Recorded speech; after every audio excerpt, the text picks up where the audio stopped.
Okay, everyone, we're going to get started now. So it's my pleasure to introduce today's Science of SLAC lecture speaker, Dr. Despina Milithianaki. Despina received her master's in electrical engineering from the University of Michigan and her PhD from the University of Texas at Austin. And both of these universities are kind of renowned for their large-scale laser facilities. She then moved on to do a postdoc at Lawrence Livermore National Lab, again, another place renowned for their large laser facilities, where she investigated structural transitions in solids exposed to extremely high pressures. Despina joined SLAC in 2010 as a member of the Matter in Extreme Conditions project, where she designed, commissioned specialized optical and diagnostics instrumentation for probing exotic states of matter. And after that was completed, she joined the Coherent X-ray Imaging team. And recently, Despina joined the Office of Strategic Planning and is helping SLAC to engage with external research partners and carry out other strategic efforts.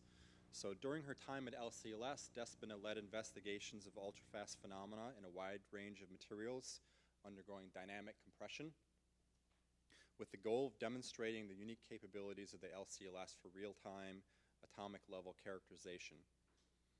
And this is the topic of her lecture today. The title of her presentation is The Shocking Truth, Pushing Metals Toward the Breaking Point. Please join me in welcoming Despina.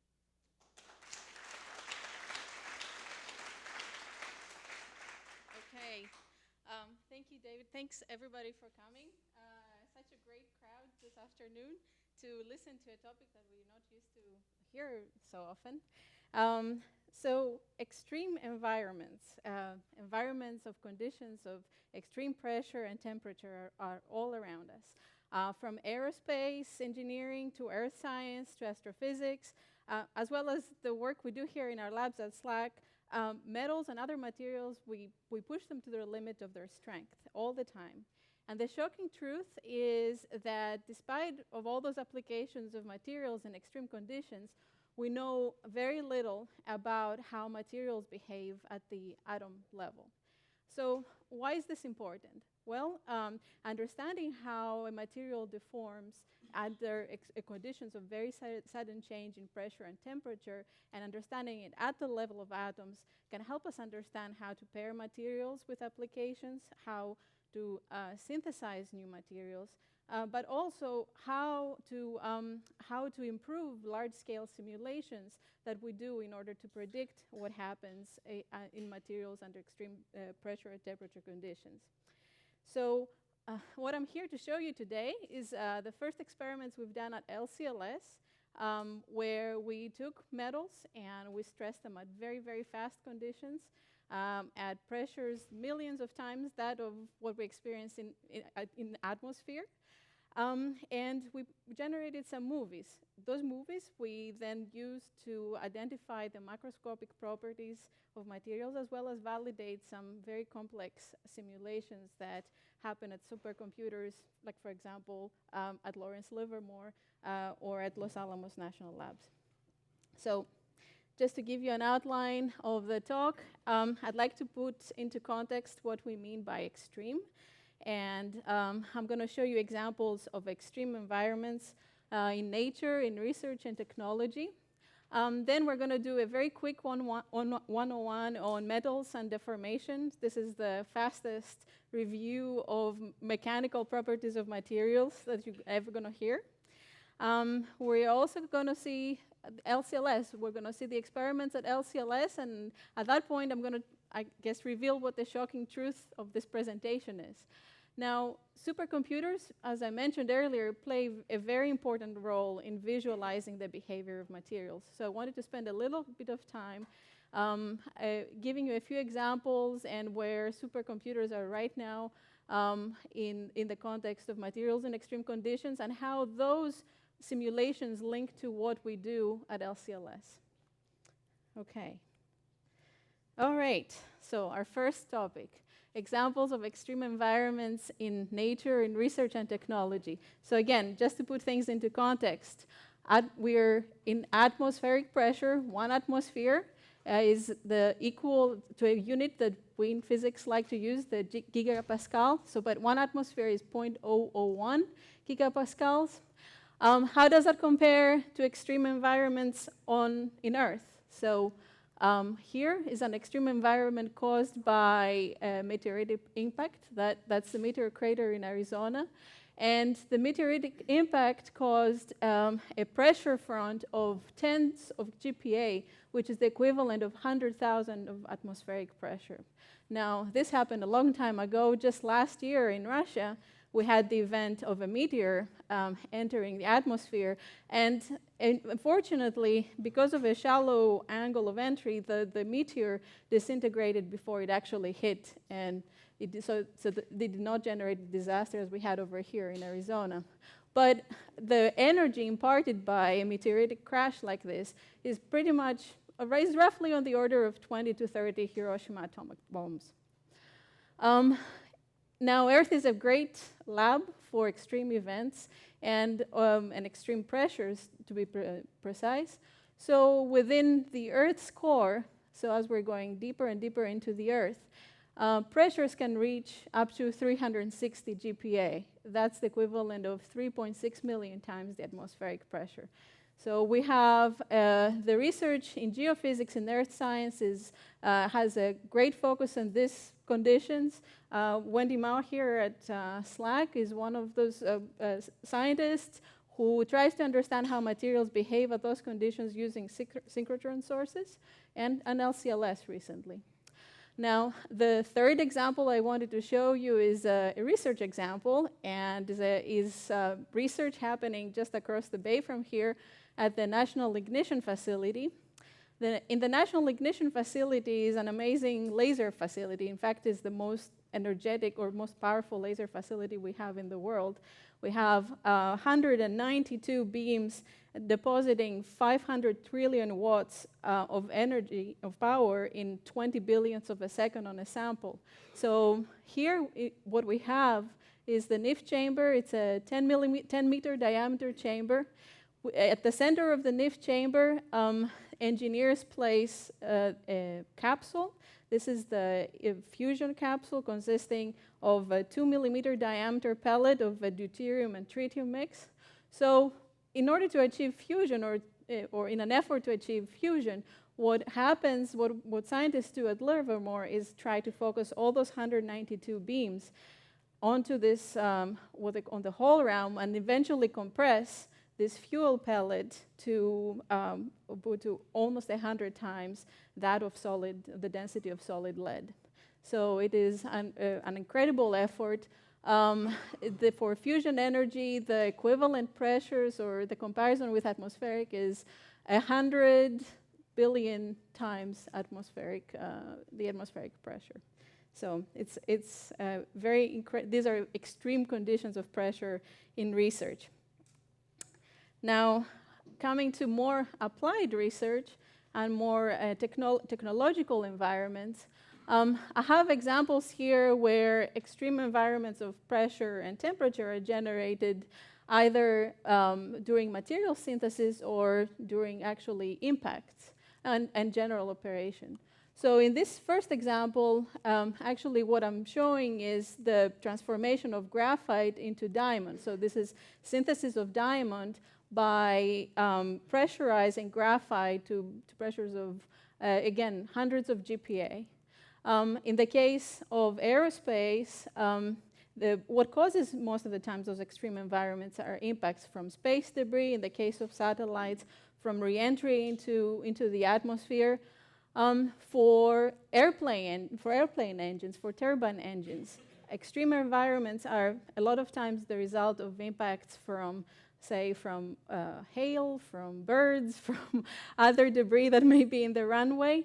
So again, these type of impacts can cause extreme strains, and I have to say a huge the parameter space of stress and temperature that can be induced in turbine blades is actually quite significant.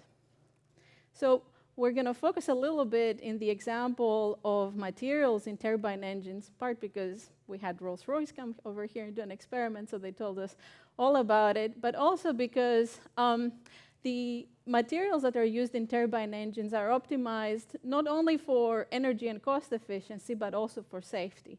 So safety is the #1 priority for the aerospace industry, for the commercial industry. And of course, the most catastrophic event that can happen is if you have an impact that in turn breaks off a blade. That blade will pretty much cause the whole engine to explode, as you're going to see in the video in a few seconds. And if the casing of the engine is not designed properly, the fragments from the turbines can actually cause the whole plane or the fuel tank basically to explode. And so that's something that we don't want. The energy released from a turbine blade, if it breaks off, let's say as a result of an impact, is the equivalent of a 2,000 kilogram vehicle dropping from a 150-meter height. So it's actually a quite significant amount of energy. So what I'm going to show you here is the testing of an engine. This is the engine of the A380. This was one of the first tests that it was done with a full-scale model on as you can see, on a test stand to verify that if a blade breaks off, that the casing actually withholds all the fragments or the shrapnel that are generated. So let's see here.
Of course, the distraction, but also the optimistic fact that everything, all the shrapnel was contained. And the end of the movie says that the A380s are now safe to fly. So, okay. As I mentioned, full-scale testing is extremely expensive, $15 million for an A380 engine. And it cannot happen very frequently. And for this reason, the aerospace industry sets up simulations. They set up full-scale simulations using finite element analysis. And they try to predict what's going to happen in the case that a turbine breaks off. So this is a diagram showing, we're color-coding the strain fields as a result of this blade breaking off. Another example of those type of simulations is actually deflections. Deflections that happen in the wings or in the airframe as a function of vibrations, as a function of turbulence, and so on. So the accuracy, those are microscopic simulations in the sense that the computational grid can be of the orders anywhere from millimeters to centimeters to meters, depending on what the accuracy of the simulation you want to achieve. So, but they don't look down at the atomic level, but as I mentioned earlier, is really important to understand. So what other kinds of tests can we do? Well, this probably for a lot of you is a familiar sight. This is LCLS. This is the CXIN station. So what we can do is we can take a piece of material, a sample, and bring it to LCLS, or bring it actually to another light source, to a synchrotron, and induce a pressure front or a shock wave on it, which will simulate the conditions that happen in an operational environment of the engine. So just a ballpark figure here. Turbine blades experience peak stress levels of about less than 1 GPa. With the optical lasers, specifically the ultra-fast lasers that we have in the NEH and CXI, we can achieve stresses in solids up to 80 GPa. So we're well within the region of where testing is important for those type of materials. Okay, so now it's the time for the very, very short tutorial on metals and deformation. So hang in there. We're going to get to the exciting stuff pretty shortly. So metals, this is what the presentation is about, and this is what our research at LCLS was about, specifically transition metals. So transition metals are very interesting metals because of the electronic configuration that can cause D-to-D charge transfer transitions, interesting oxidation states, which are important in applications in catalysis. But most important for engineering applications, metals have a high density and high melting points. Of course, all the properties originate from the electronic structure, and the type of bonding that we have in metals is the metallic bond. So basically, what described is as a collection of atoms in a sea of delocalized valence electrons. So metals, compared to other materials like ceramics or polymers, have very high thermal conductivity. They also have a very high density. And this is a result, as you can see, of the structure, the crystal structure of metals. It's a densely close-packed structure, either a cubic body-centered, face-centered, body-centered, or hexagonal. But we'll leave that stuff alone for now. And what we're really interested in here is try to understand how metals deform. And a very, very basic figure that all the engineers in the audience are probably familiar with is a stress-strain curve. So just to define a little bit, stress is the pressure, is the force per unit area. Strain is the amount of elongation that a material experiences under stress. And so when engineers plot what the behavior of material is as a function of stress and strain, generate those type of curves. This is a curve characteristic of a metal. So as you can see here, the first portion is called the elastic deformation region. In this region, the metal behaves pretty much like a spring or like a slinky. Basically, atoms go back and forth in their positions without any deformation present or any disorder present. Past this point, which is called the yield point or the yield strength of the metal, the material starts to deform permanently. And that's what we call the region of plastic behavior. So any stress or strain that exceeds that is in this part of the curve will cause the material to deform permanently. So just a question or quiz, what do you think would be the desirable deformation region when we're operating a turbine blade? The elastic. Well, that's a good question, a good answer, but it turns out it was a trick question. So let's go to the next slide. Next slide. So I showed you the curve, or the very simple stress-strain curve, which is for a metal, which is typical for a metal. But it turns out, which is something that we actually revealed with the LCLS experiments, that the strength of the material, this point up here, actually changes as a function of something that we call a strain rate. Basically, strain rate is how fast you're trying to elongate or stretch a material or compress a material. So in the case of metals, for example, we found that if you try to strain something really fast, that like in the case of a shock, the strength of the material actually increases. So this is very counterintuitive, because if you take, let's say, a rod, and you try to bend it very slowly versus if you try to bang it and bend it really fast, what this means is that the rod will have a higher strength if you do this very, very fast rather than in a very, very slow kind of approach. So coming back to the turbine blade question, where what the point was that in this case is that turbines are subject to impacts of a wide variety of, that have wide variety of strain rates, or phenomena with a wide variety of strain rates. So we have to be very careful and understand how the material in the turbine blade what's the strength of properties as a function of this strain rate.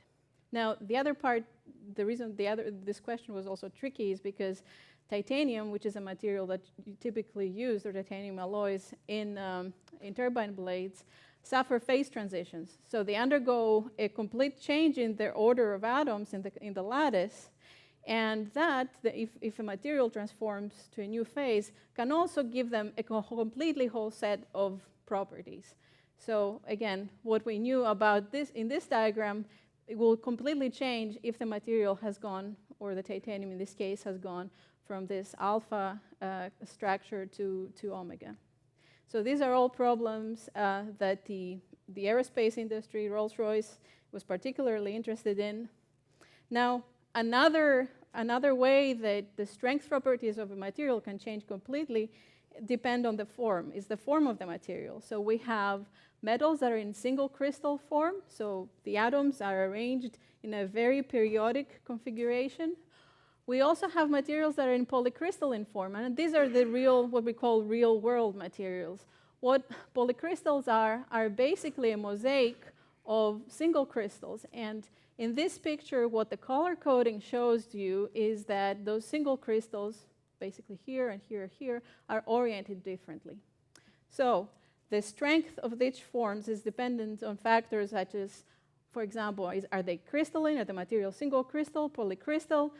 What is the axis of the stress load? So, for example, in a polycrystalline material, if you applied stress from this axis or this axis, that will give you completely different strength properties. Crystallite size is another factor that determines that affects the strength of the material, but also pre-existing defects. So not all materials are not perfect. They have voids. They have some line defects called dislocations. They have defects or planar defects called grain boundaries. Basically, grain boundaries are the interface of the different crystallites in a material. So all this, it's a very, very complicated parameter space to understand strength. And just to give you an idea, this is the parameter space that the aerospace industry is actually looking and trying to understand with various types of tests. So in terms of length, they look at effects, precipitates, which are of the order of nanometers, grains, millimeters, and so on. In terms of cycles, there are events that will impact and damage a material in one single event. In other cases, we have 10,000 events or 1 million events. Now, there are also effects that depend on the time scale. So you have anything that could appear after years or days, seconds, microseconds, milliseconds. So the parameter space of the problem is actually huge. Okay, so coming back to our motivation here for our experiments at LCLS, I'd like to ask ourselves, what is the grand challenge? So from what I told you here, the grand challenge sums up to three things. Sums up to time, being able to capture the deformation of materials under the relevant time conditions and the relevant time scales. Stress conditions, we have to capture what we want to understand at the relevant conditions of stress. And microstructure, we have to know very well what the microstructure is that we're testing and whether that microstructure is relevant to the problem that we're trying to address. Okay. And the second part of the grand challenge, which I alluded to a little bit at the introduction of the talk, is trying to do this in a way that can aid simulations, these very complex simulations that take place in supercomputers. And just to give you an example of a supercomputer, this is Sequoia. This is a supercomputer based at Lawrence Livermore. It consists of 1,573,000 cores and has a computational capacity of 20.13 petaflops per second. So a petaflop is all those zeros of operations. Now, what is fascinating is that despite this extreme computational capacity, a computer like this can simulate a material that has a dimension of 1/2 by 1/2 by 1.5 microns. Our hair is of the order of a micron, a couple of microns. And they can simulate that. They can run a simulation to see how a material behaves over 4 nanoseconds. However, the wall clock is 1 day, meaning this supercomputer have to run for 1 day to simulate an effect that happens over 4 nanoseconds. And for a piece of material that's almost the size of our hair. Now, having said that, these computers, so we have to have experimental evidence of what these computers do or what they predict. And of course, we have to do this at the relevant scales. So, and this is where LCLS steps in. So with the brightness of LCLS, as I'm going to explain later, and with the ultra-fast scales that are afforded to us with LCLS, we can easily compare results from some supercomputers with experimental data and validate whether the models used are actually making sense. Okay, so here we come to the interesting part of the talk, LCLS. So the experiments that we did, and we're going to describe a little bit later, happened at LCLS, specifically at the FAR Hall at the Coherent X-ray Imaging Station. If you haven't visited LCLS, please take advantage of all the tours that we do, or even get hold of me, and I'll give you a tour as well.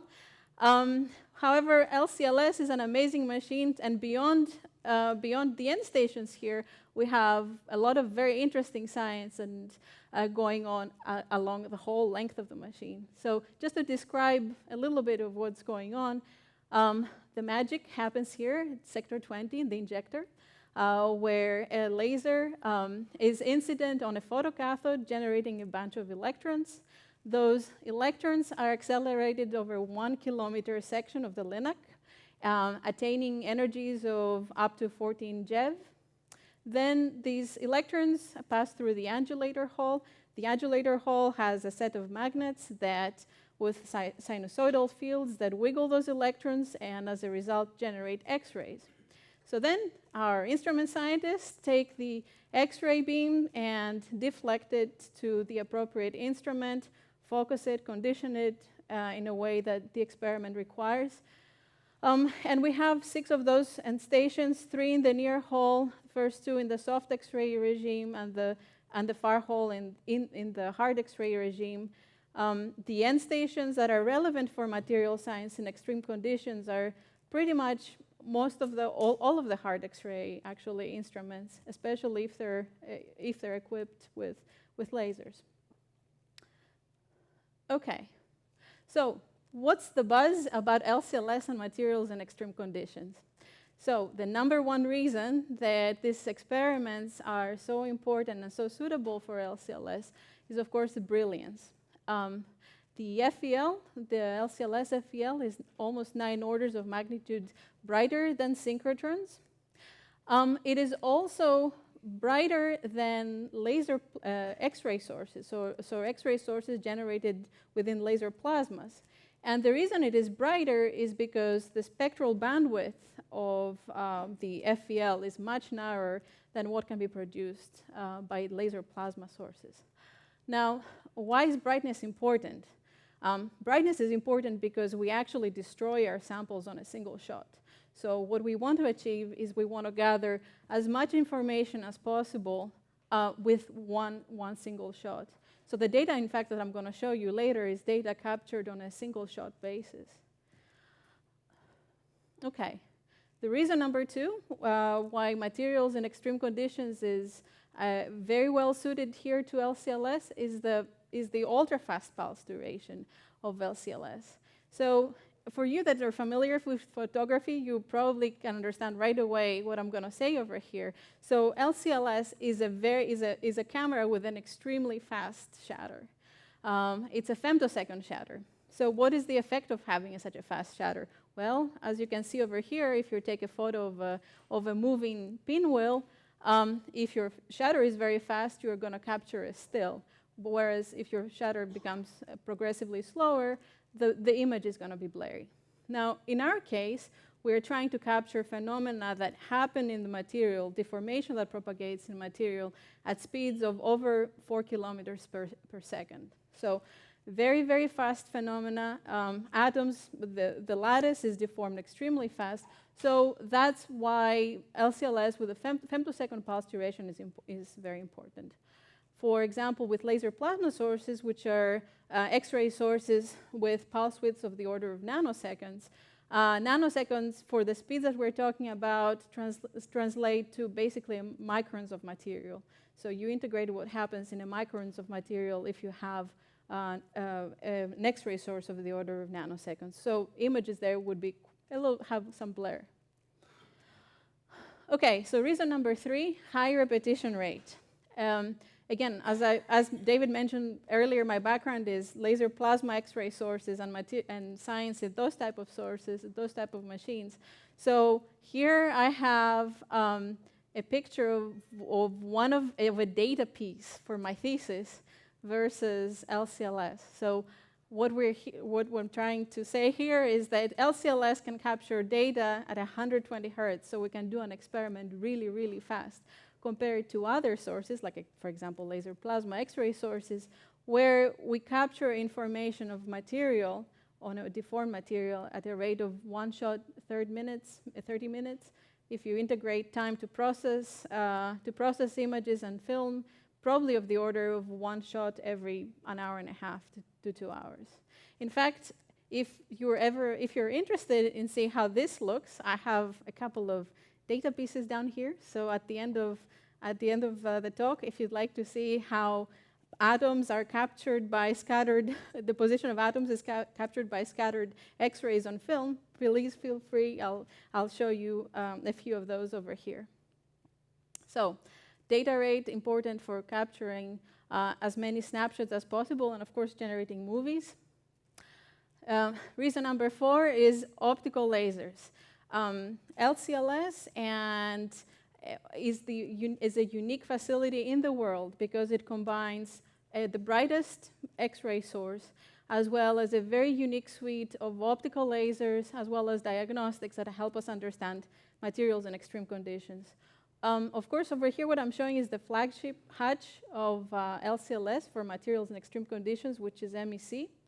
But as I mentioned earlier, these kind of experiments can happen also in other instruments depending on what the peak stress conditions that you want to achieve are.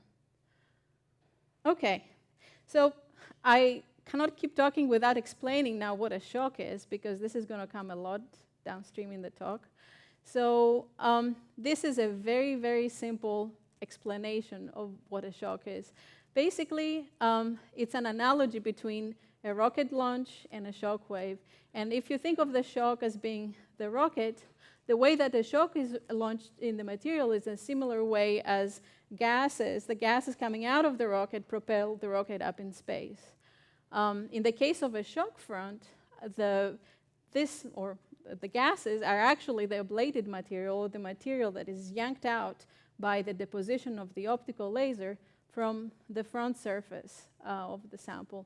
So we ablate material, or we remove material, we ionize material, and just by the simple law of action and reaction, by Newton's third law, we generate a forward propagating pressure front. So this, as I said, is a very, very simple picture. In reality, shocks are generated by very complex processes.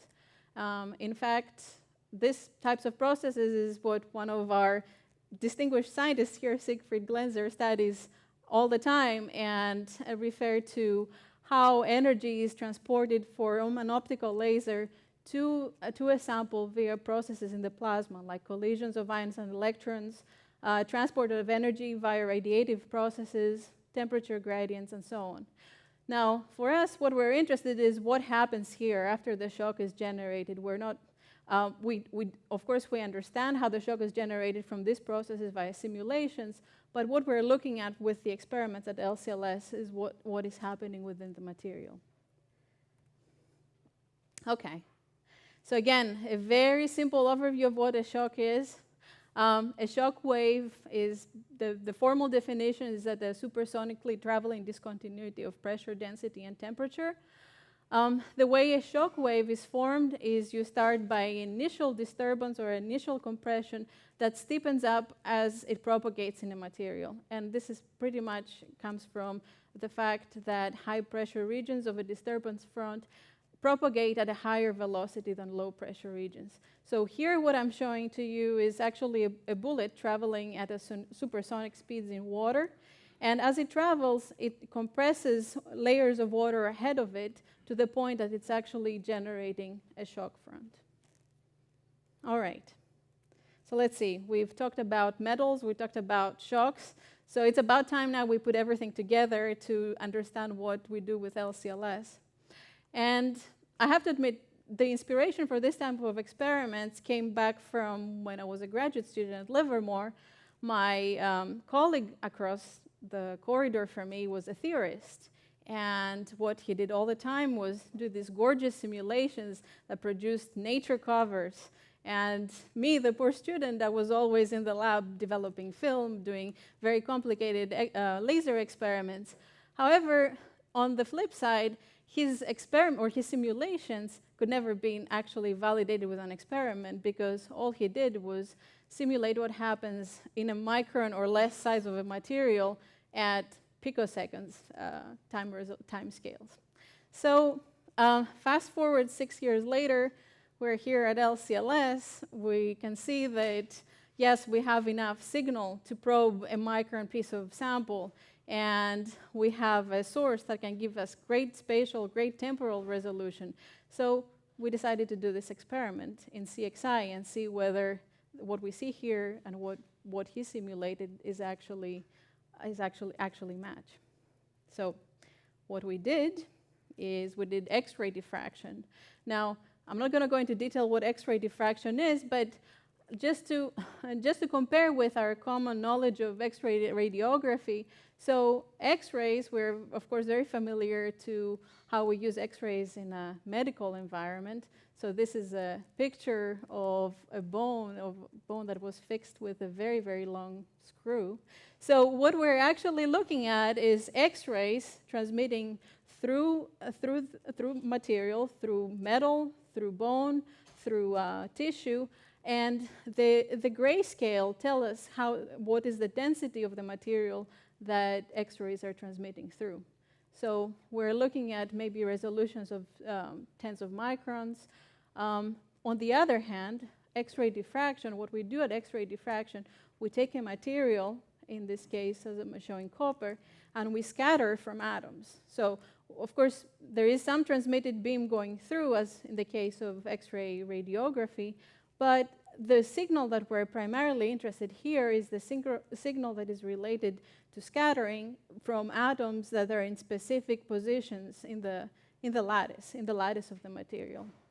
Of course, this signal, the positions of where these peaks appear depends on a law called the Bragg's law, and so we basically define where atoms are in the position of a material, are in the lattice of a material.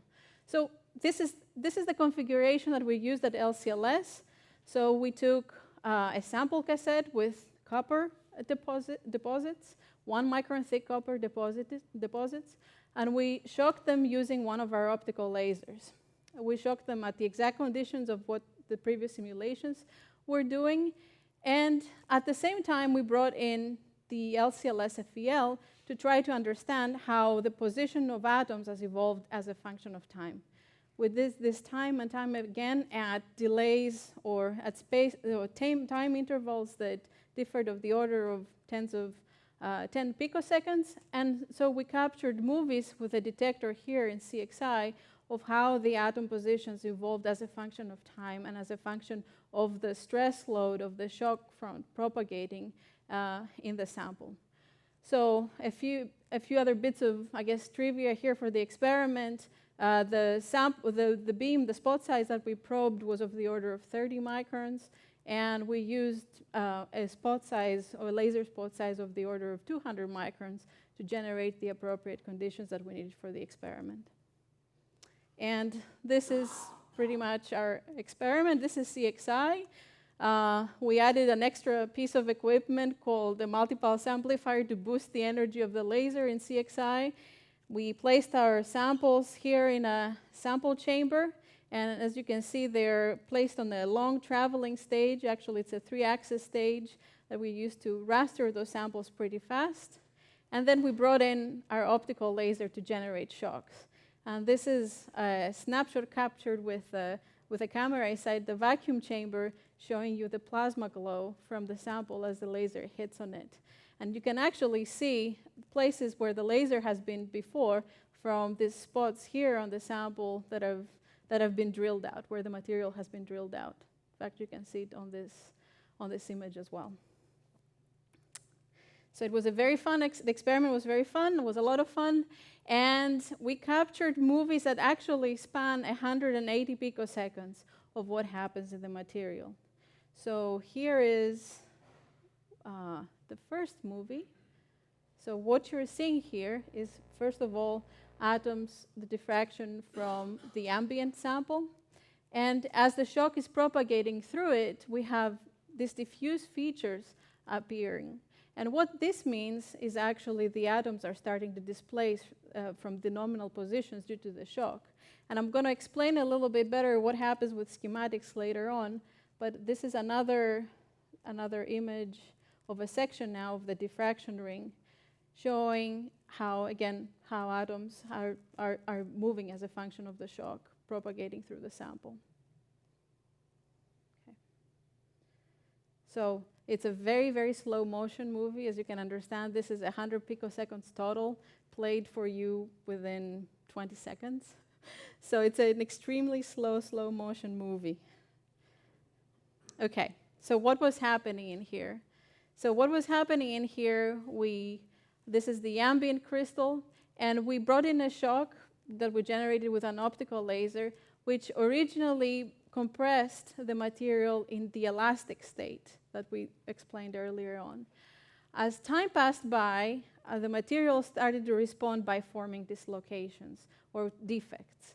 And because of those defects, the material now started to deform in a 3D configuration, which gave us a more diffuse, broader signal.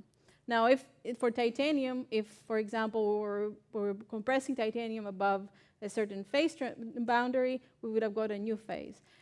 But also, when the shock released, we actually had the formation of voids in the material, which I'm going to show you later on how we can also use LCLS to diagnose. Okay, so just again to give you a brief explanation of what you're looking at here. So here is a unit cell, is a cube, which represents the unit cell of copper. To be precise, copper is an FCC material, so it would have more atoms in the faces of this cube. But just for illustration purposes, we've left them out. So this is the unit cell of copper, and this is the diffraction peak that conforms to Bragg's law. 20 picoseconds after having a shock propagating through it, we started seeing a 1D, so a one-dimensional deformation, which generated a very well-defined peak. And another 60 picoseconds later, what we started to see is a 3D plastic deformation, which was illustrated here in the diffraction patterns with a very broad, with very diffuse signal.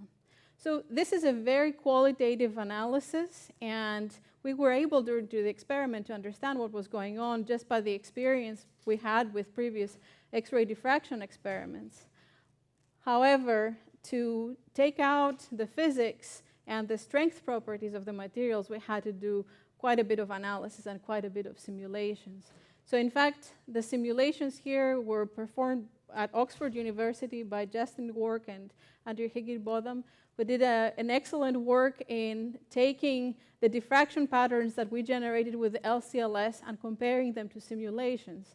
And what we discovered, which is the shocking truth, is that the strength of the copper, of the shocked copper that we experienced during our experiments, was 1,000 times higher than what we find in ambient copper, in copper that we compress very, very slowly in the lab.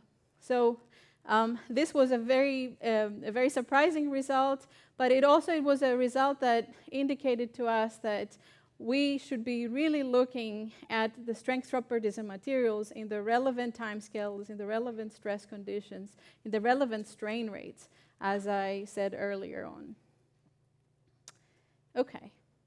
Now, we talked about other features in the structure of materials earlier on, and so we came back 2 years later, in fact a few months ago, at the LCLS, at the X-ray imaging instrument, and this time not only we looked for how the material deforms in this regular lattice, but also we looked for features, for irregular features like voids.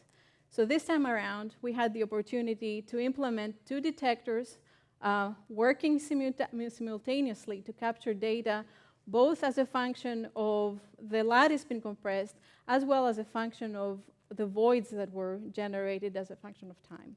Now we're still analyzing this data, so I don't have quite more quantitative information to show you, but this is pretty much movies that we captured this time around simultaneously. And Jason is here, and he can vouch that this data was taken in 2014 because of this feature in the detector here, which was a result of actually our missing the sample and hitting the detector with a laser straight away. All right, so we have found ways, or we have implemented ways to characterize deformation in a lattice, deformation from, or voids generated from a periodic features.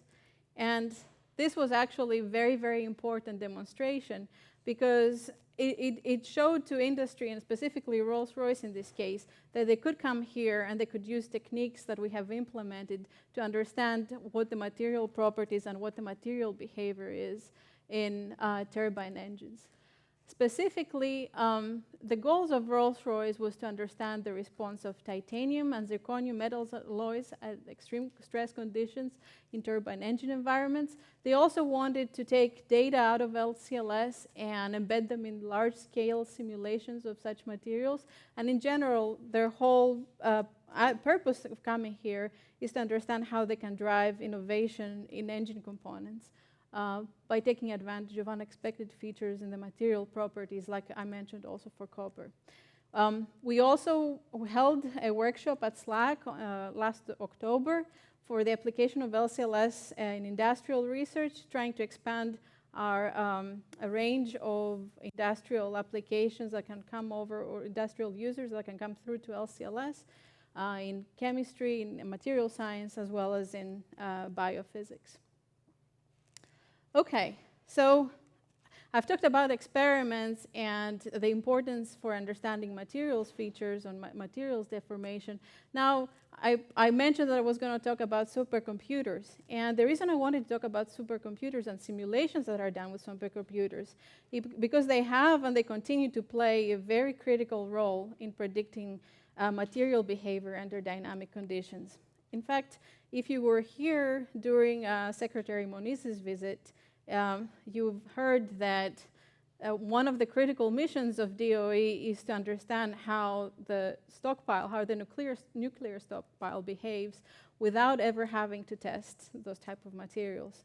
And in fact, the next day after his visit here, he announced that the Department of Energy will award $425 million to next generation supercomputing technologies. So this award, if you read the fine details, aims to actually upgrade those computers. But essentially what it translates to is it's just really improving the computational speed.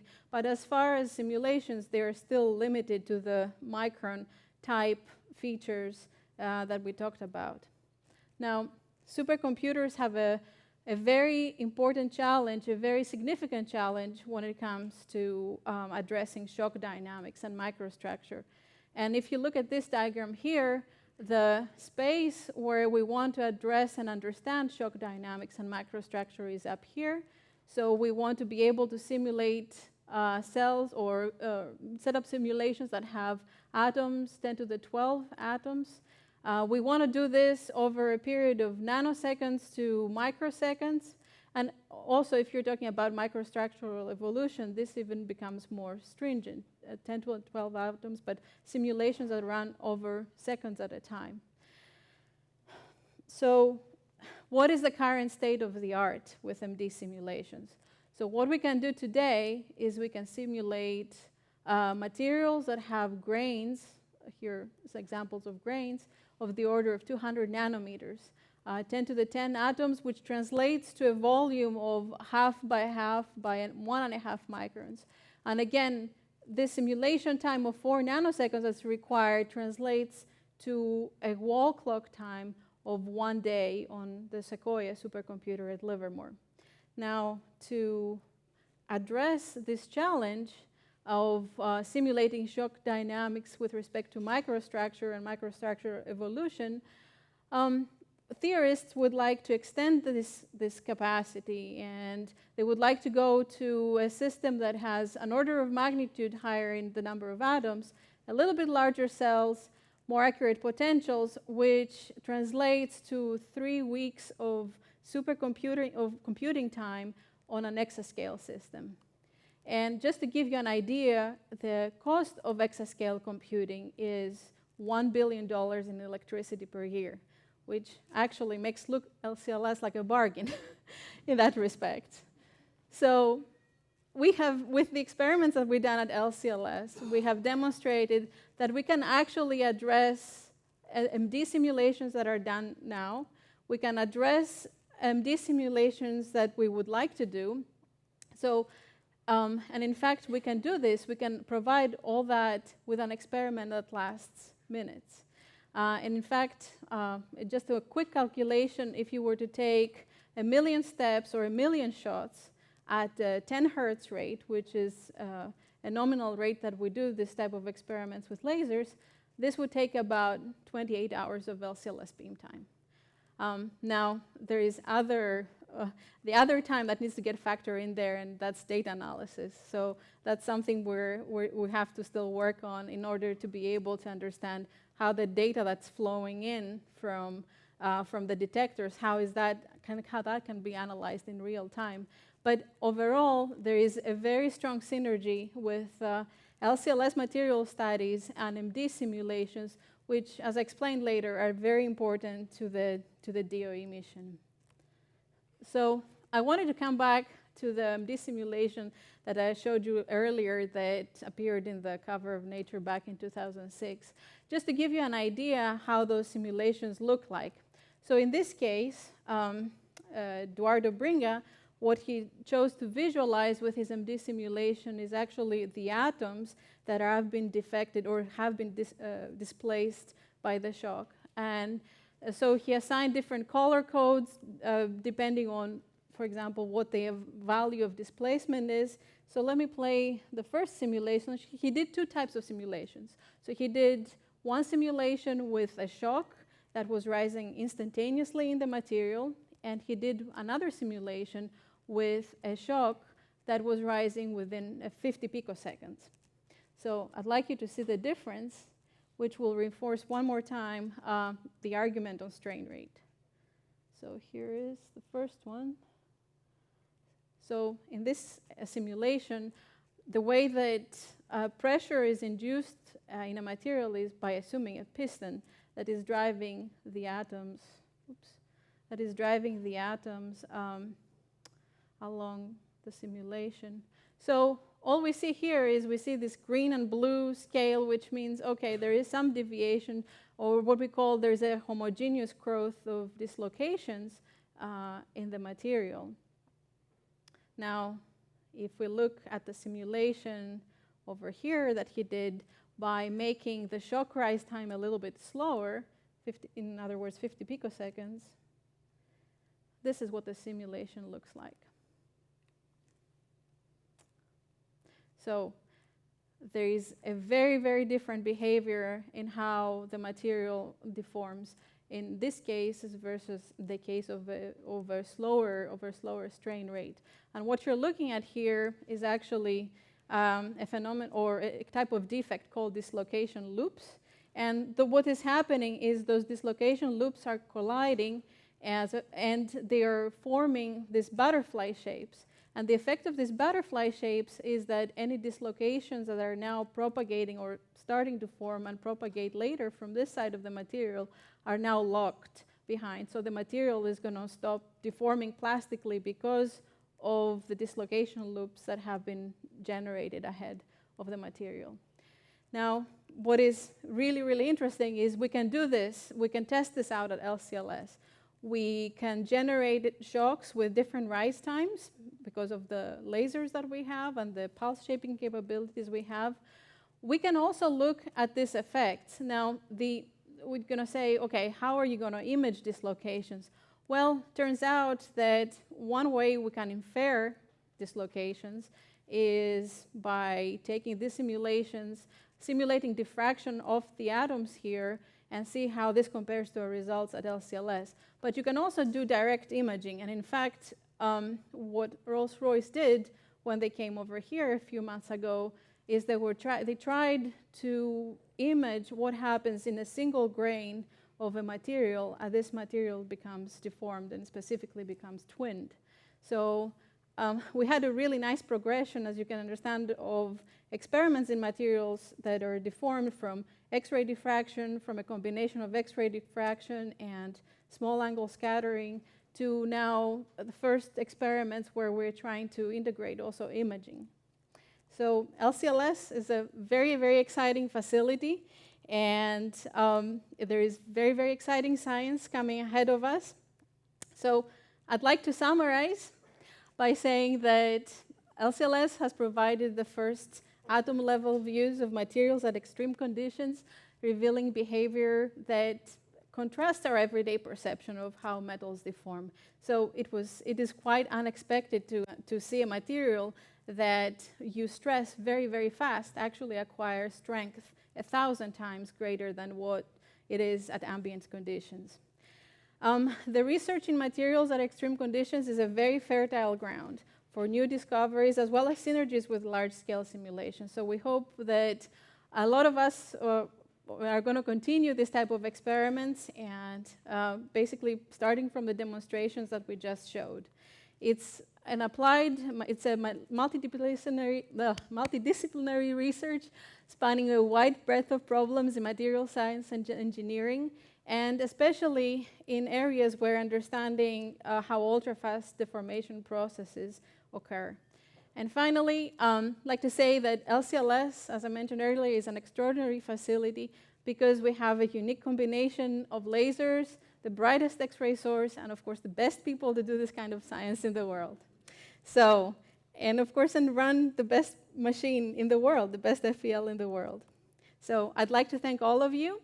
I would also like to thank my collaborators. Without these collaborators, the research and the dissemination of these results would not have been possible. So Stanford, people from Stanford, University of Oxford, Imperial, Rolls-Royce, Northwestern, and of course all the national labs that took part and consulted in this. Thank you very much.